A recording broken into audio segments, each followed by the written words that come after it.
Let's go to verse 37.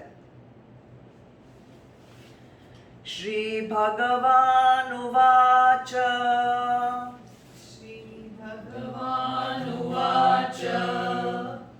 Kama Esha Krodha Esha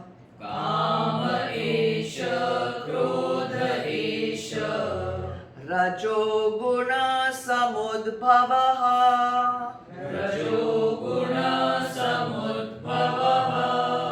Mahashano Mahapapma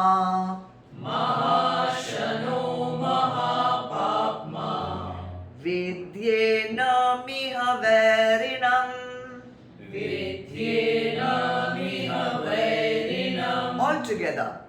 Kama Esha Krodha Esha Rajo Guna Samudbhavaha Mahashano Mahapapma Vidyena Miha Varinam.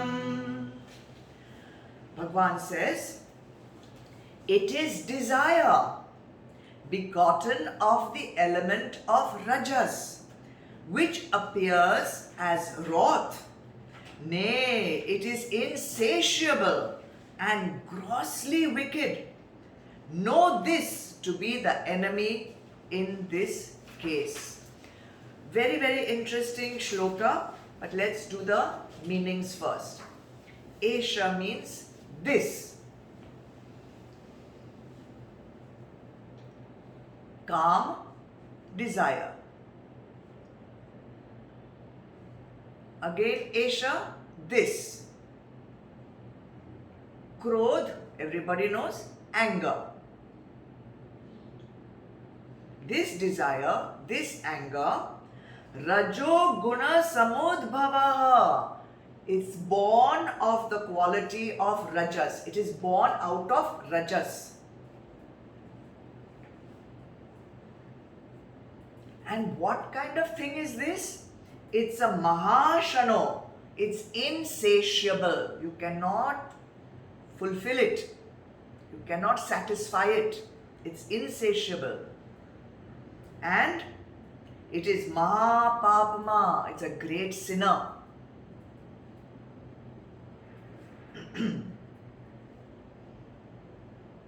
Therefore, it's not given, the word is not there, it's understood. Therefore, vidhi, no.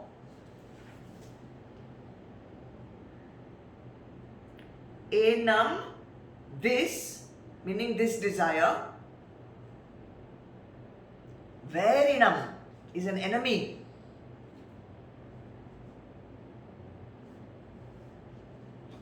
Iha, in this world, here in this world. This desire, this anger, which is born out of rajas, is insatiable. You can't satisfy it, and it's a great sinner. Therefore, know this desire to be your enemy in this world. Now, why does Bhagavan say Kama Esha, Krodha Esha? Why this desire, this anger? Why not Kama Cha Krodha? Why not desire and anger? Why like that? Why this desire, this anger? Actually, Bhagavan is not talking about two separate things. He's not talking about desire and another thing called anger. He says they are both one and the same. It's the same bhava, it's the same emotion, which is desire also, and in it itself is anger. Why? Why is desire and anger? Desire is desire and anger is anger. Why should we be the same? So I have a beautiful quote of Sri Paramhans Yoganand, which I will read to you. It's poetic, it's beautiful, and it describes desire. Sri Paramhans Yoganand writes actually, desires are like silken threads of material pleasures. Silken threads of material pleasures which the spider of habit continuously spins around the soul to form the shrouding cocoon of ignorance. The soul must manage to cut through this stifling cocoon of ignorance. What we have to do? We have to cut through this stifling cocoon of ignorance to re-emerge as the butterfly of omnipresence. It's too beautiful, it's very poetic.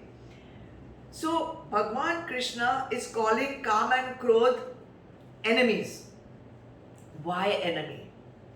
Because they are silken threads of material pleasure. Silken threads. This desire promises to give you sukh. We think it is a sukh which is, the Vishaya is creating the sukh. We think that this desire, oh wow, if I have this, if I have that, I will get all these pleasures. See, it doesn't say any regular thread, silken thread. Because silken thread, luxurious, some sukh will come to me. And from where this silken thread is coming, who is spinning this thread? The spider of habit. Spider of habit. Because habit creates the desire. Because again and again you are doing something. It's become a habit. So it's creating that desire. And what is it doing? It's covering. It says it's covering the soul. The shrouding cocoon of ignorance. So this is your upadhi. It's covering up. It's blocking. It's a veil which has been created by habit of doing the wrong thing. So it's covering your soul so you cannot see yourself as Aham Brahmasmi. So what must the soul do? The soul must manage to cut through this cocoon. This is telling us our purpose of life. What do I have to do? I have to cut through, I have to penetrate this veil of ignorance. I have to penetrate this, mal and vikshepa and avaran. And then what will happen? I will re-emerge as the butterfly of omnipresence. So that is your liberation, the soul's liberation. So this covering, Bhagwan says, is coming to becoming your biggest enemy. Why is it becoming a biggest enemy? Because it is Mahashano. It cannot be satisfied. No matter how much you will try to satisfy your desire, it is insatiable. Insatiable. And it is Mahapapma.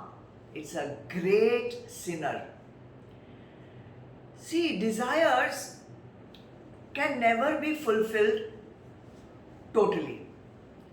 When one desire is fulfilled, the next one is automatically ready to resurface. And last time we talked about Rakta Bij. Remember Rakta Bij? So one desire is satisfied, next one is ready. And they are never ending. They are never ending. Like potato chips, you can never have just one.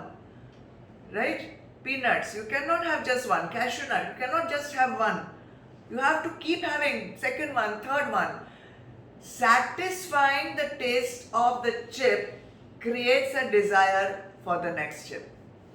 Then satisfying having the second chip, your taste buds start tingling so much that you need to have the third, fourth, fifth till the packet is over.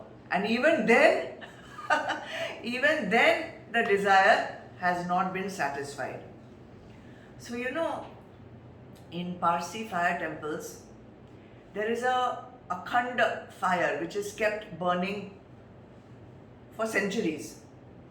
And the reason why it is kept burning, not reason why, the way it is kept burning is there's one priest is dedicated to do that job. Of course, they must be having turns to do it. They have to go and put logs of wood in the fire so that it never gets extinguished. Our desires are like that. What we do, we keep putting logs of wood.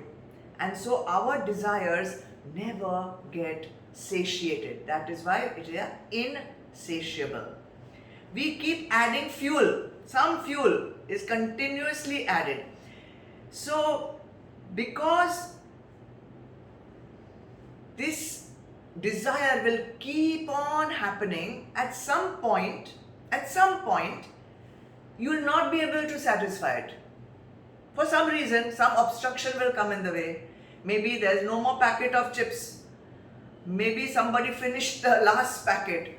Maybe the servant did not go and buy some more. Some obstruction will be there to your desire being fulfilled. Oh my goodness. Then what will happen?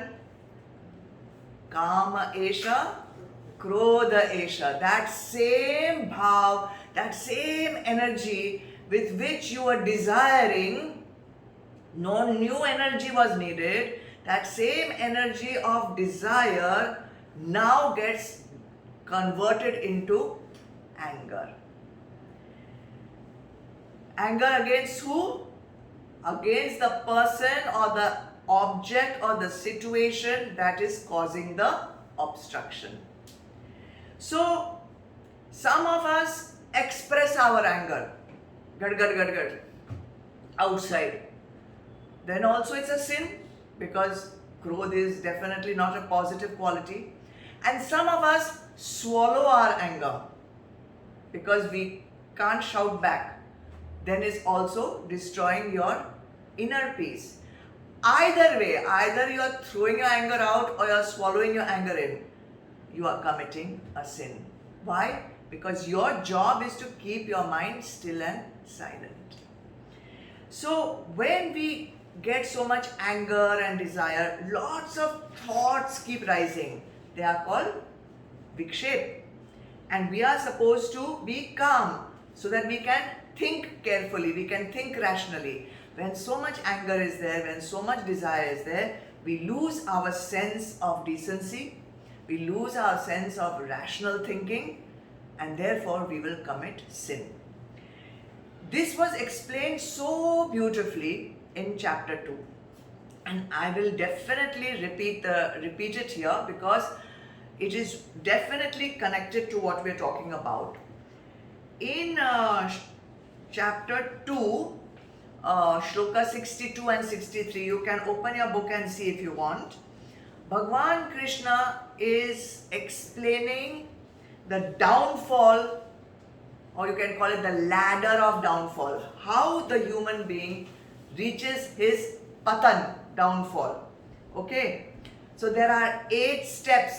You have chance to stop yourself, not after 1 or 2 steps. After that, though, it's like a slide, you'll just go down. Like even in a slide, see, you go on top of the slide, you go little bit, you can still hold. But once you let go of that hold, till you reach the bottom, there is nothing to stop you. So that is called patan. Let's see, let's go through all the 8 steps because I think it's valid for those who are new, who are not doing it with us on the second chapter, and even those who were there in the second chapter need revision because this is continuously needs to be reminded. By itself, no vishay, no object, person or situation is dangerous. It becomes a problem when you start dwelling on it. Prakriti is made up of likes and dislikes. We have already talked about raga and dvesh. It's no problem. You may have a like, you may have a dislike. Everybody has likes and dislikes. Everybody. No problem. But when you start contemplating, the key word is contemplating. So you can write contemplating. When you start contemplating, thinking about it, thinking about your like, thinking about your dislike, you are doing that log of wood. You are putting one fuel in the fire of desire. So you are giving it attention. You are giving it an energy. So when we keep contemplating on our likes, they become desire. Till then they are not a desire, they are just a like. And if you keep contemplating on your dislike, they will become dvesh. They will become anger. At some stage they will become anger, krodh. That is why Bhagavan called Raga and Dvesh Paripanthan, highway robbers. They will catch you and they will pounce on you till you lose your sanity. So let's say you are a sadhak. You are on the spiritual path. You are doing your sadhana. You are attending satsangs on Zoom. You are doing jap. You are doing puja. You are doing all the whatever sadhana. Then suddenly some attractive Vishay appears. You have a like for that Vishay, let's say. I'm not saying what Vishay, you have your own likes. I don't know what they are. When you will give some mental attention to that, then what will happen? You will start thinking about it. When you will start thinking of it, you will say, I wonder, it's locked down, but maybe I can get it online. Then you will start, so let's say it's a chocolate or whatever, then you'll say, you'll start remembering the taste. Then you will start remembering, I had it there in Ma's house. So I used to feel so happy when I had it. Then Ma gets blamed for your rag and your dvesh. Now you're continuously thinking of that one poor Vishay. The Vishay has grabbed your attention. Your jap is forgotten. Everything is forgotten. So you have been paripanthinod. You have been robbed of your mental peace. So the first step is don't put that log of thinking into the Vishay. But when you will do that, attachment to the Vishay will get created. Attachment. Earlier it was just something passing by. It was a highway robber. Now you are attached to it. That thought will keep bringing that image in your mind again and again. So you have continuously something will pop up in your mind. I must get it. I must have it. I must tell others about it. Let me post it on Facebook. Let me post it on WhatsApp. Now you are getting distracted from your goal. You are getting distracted from your silence of your mind. You have forgotten your sankalp. You have forgotten your New Year resolution. Everything is like thrown out. One, great attachment is happening. Think of attachment as A. Think of contemplation as C. Okay. Third step comes now. This rag and dvesh by giving it attachment to it, has now changed into calm and krodh. Rag has now become calm and dvesh has now become krodh. Up till this point, you could have saved yourself. Remember I said till it becomes a habit, you can have the choice of making a good decision. But once it becomes calm, once it becomes krodh, very difficult, you have to do a lot of sadhana to come out of it. It becomes a craving. The rag, which was just a like, I like, but now it's a craving, it's a yearning. I must have it. I must possess it. When it becomes calm, you want to possess it. You think that without this Vishay, I cannot be happy. My sukh depends on getting this. I must have it. I must own it. And a message is passed to the organs of action. Go, get it. Go to the computer, order it. Go to the shop, get it. Action to possess is instigated. Sattva gun disappears. What gun comes out? Rajogun. Rajogun is where you have to do action. And that is why Bhagavan has said over here, your desire is born out of Rajas. Rajas. So now you become restless. You become, Rajogun predominant, its continuous vikshepa is happening. Entire BMI, body, mind, intellect, is now thinking actively about the desired object. Actively thinking of desired object. You would think that by possessing the object, Rajogun will become Shant again. Action, you got it now, where to go, you got it. Unfortunately, by satisfying the desire, the Rajogun gets strengthened. Rajogun gets strengthened and desire develops into Lobha, greed. No peace, because now you're still hankering for it. You're still striving to get more Lobha. And even while enjoying, let's say, you wanted a pizza and the pizza came. It was born out of Rajogun. You ordered it. Then somebody else took a bigger bite. Somebody else took a bigger slice. Somebody else took the meatier part of it. So now you're comparing, he got better than me. Now you have got jealousy, matsarya. You can understand why this has become an enemy. It's pushing you into negativity. Right? And if you got the bigger one and other one got some sidey piece, then Abhiman, I got more. I am the better one. So whatever way you go, you are moving towards your downfall, right? So the cause is what? Rajogun. Rajogun has caused desire. Desire has caused Abhiman. Desire has caused Lobh. Desire has caused Matsarya. And then, God forbid, if you could not fulfill the desire, immediately anger. Main enemy of every person that forces him to commit sin is desire. And then this desire gets converted into anger if it is not fulfilled. Therefore, anger and desire are one and the same. It's the energy of desire which is now just converted into energy of anger.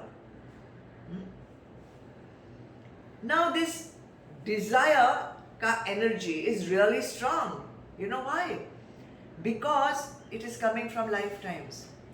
It has been etched in your antakaran for I don't know how many lifetimes. Right? You have been nurturing it. You have been strengthening it. And the same energy which is coming from so many lifetimes is now converted into anger. It is coming forcefully out. So, you started with contemplation. It went into attachment. Then it became a desire to possess. After that, anger because the desire was not fulfilled. Now comes delusion. Delusion means wrong thinking. Because there is so much negativity with anger and lobh and abhiman and matsarya going on, the mind becomes totally disturbed. When the mind is disturbed, it cannot think straight. It cannot rest till the desire is fulfilled or till the obstacle has been destroyed. So you go into a negative zone. You start saying, now I can't, when you are very stressed, you say, I can't think straight. You say that and people say, I can't think straight right now. I'm really stressed out. That is your delusion, wrong thinking. I can't think straight. You cannot think straight, delusion. And because you can't think straight, everything that you learnt in satsang, everything that you learnt in with the Updesh of the Guru, all the teachings of Bhagavad Gita, I don't know where, it simply disappears. Simply disappears. Your mind cannot remember anything. loss of memory, confusion of memory, loss of knowledge. And because you have forgotten all the teachings of Bhagwan Krishna, you start behaving irrationally. Loss of reason. Loss of reason means you do things that does not befit you as a sadhak, as a student, even as a human being. You will speak rubbish, you will act badly, maybe with your elders, maybe even with your guru. So you have completely lost it. Like we say that she's completely lost it. Basically, one loses one's ability to be reasonable. One doesn't know what is Shreya and what is Preya. We don't know how to use our Vivek to decide what is good and bad, what is right and wrong. And once you lose your Vivek to decide what is good and what is not good, what is right and what is not right, you have reached complete ruin. Why we say that?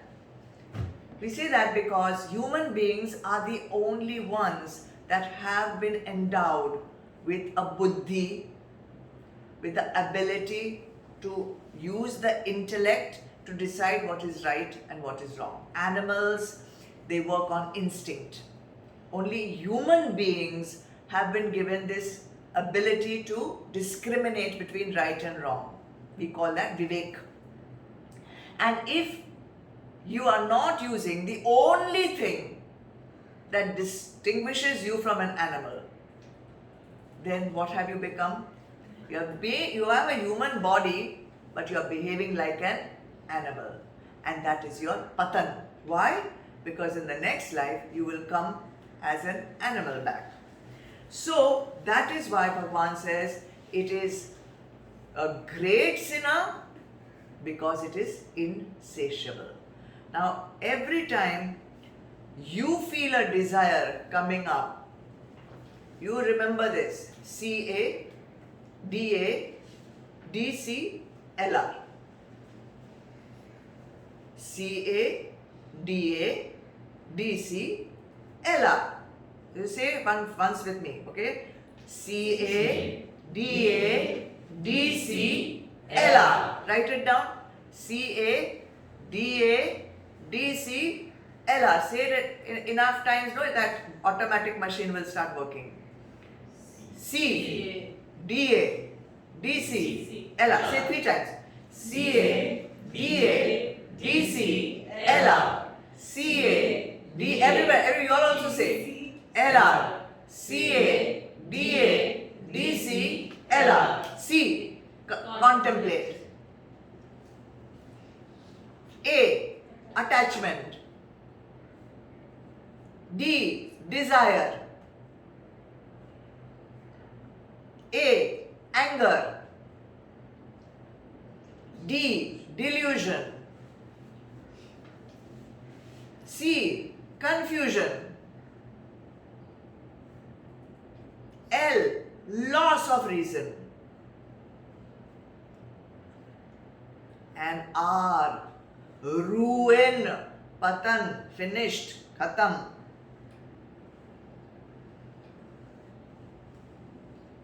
Right? So this is something you have to do 24/7 because your desires are coming up 24/7. From where does this desire come? Bhagwan says, Rajo Guna Samudbhavaha.